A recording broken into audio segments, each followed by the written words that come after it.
Hey guys, welcome to Math Genius Marlica Sport Game. Nandito po ngayon ang mga mag-aaral. Sila po ay naglalaro ng Math Genius Marlica. Tingnan po natin guys kung sinong mananalo sa kanila. Ito pong laro ay labanan ng calculation number. Gagamitin nila dito ang kanilang talino at diskarte sa larangan ng matematika. Yung huling kumuha ng Jolin, siya po tatanghaling panalo. Tingnan natin guys kung sinong mananalo sa kanila. Kailangan dito ng diskarte, strategy, technique, pattern para manalo sa laro.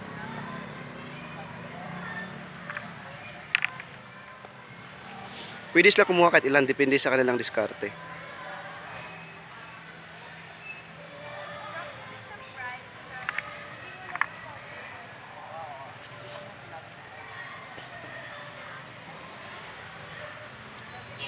Talagang pinag-iisipan talaga nila ng gusto kung sino talagang mananalo sa kanila. Di sila basta-basta dumampot lang.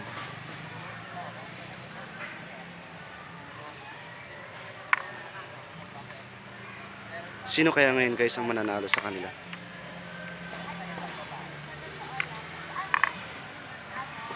Ayun, parang alam na kung sinong mananalo nito. Halos tag-iisang jolly na lang po. Ayun. Ayun, checkmate, corner.